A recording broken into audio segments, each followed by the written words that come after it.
કેશોદના રેવદરા ગામે પુત્રી તેના જ ઘરમાં રોકડ અને સોનાના ચેઇનની ચોરી કરી ભાગી છૂટી હતી. પિતાની ફરિયાદના આધારે પોલીસે તેની પુત્રીને ઝડપી પાડી ધોરણસર કાર્યવાહી બાદ સોનાનો ચેઇન રિકવર કર્યો હતો અને કોર્ટના આદેશ મુજબ 1.5 દિવસના રિમાન્ડ બાદ જેલ હવાલે કરવામાં આવી હતી. આ અંગે મળતી વિગત મુજબ કેશોદ તાલુકાના રેવદરા ગામના અરવિંદભાઈ નારાયણભાઈ સોલંકીએ પોલીસમાં ફરિયાદ નોંધાવતા જણાવ્યું હતું કે પોતે વેપાર કરી રહ્યા છે. તેમના પરિવારમાં પત્ની, મોટી પુત્રી હિરલ અને અન્ય દીકરી દીકરો રહે છે. ગત તારીખ 6 જૂનના રોજ રાત્રિના મોટી પુત્રી હિરલ ઘરેથી ભાગી ગઈ હતી. સાથે 12 ગ્રામ સોનાનો ચેઇન અને કેરીનો વેપાર સહિત 1.35 લાખની રોકડ રકમની ચોરી કરી હતી. તેમનો સંપર્ક કરાતા મોબાઈલ ફોન પણ બંધ આવતો હતો. આથી પિતાએ ફરિયાદ નોંધાવતા પીએસઆઈ જે.આર. વાજાએ તપાસ હાથ ધરી હતી.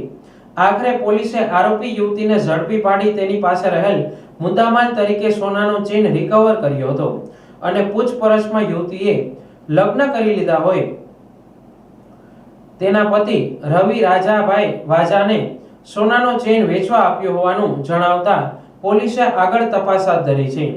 પોલીસે કોર્ટના આદેશ મુજબ 1.5 દિવસના રિમાન્ડ બાદ વોરંટના આધારે યુવતીને જેલ હવાલે કરવામાં આવી હતી. આ ઘટનાએ રેવદરા ગામમાં ચકચાર મચાવી હતી. કેશોદ પોલીસ સ્ટેશન વિસ્તારના રેવદરા ગામનો એક બનાવ જાહેર થયેલ છે. બનાવની વિગતે રેવદરા ગામના અરવિંદભાઈ સોલંકીને ત્યાં પોતાની દીકરીએ રોકડા 1,35,000 તેમજ 12 ગ્રામના સોનાના ચેઇનની ચોરી કરેલ હોવાનો ગુનો કેશોદ પોલીસ સ્ટેશન ખાતે રજીસ્ટર થયેલ છે. આ ગુનાની તપાસ હાલ પીએસઆઈ શ્રી વાજા કરી રહેલ છે.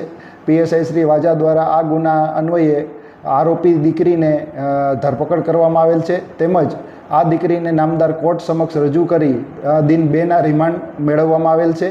હાલ આરોપી છે તે રિમાન્ડ હેઠળ હોય. વધુ તપાસ પીએસઆઈ વાજા કરી રહેલ હોય.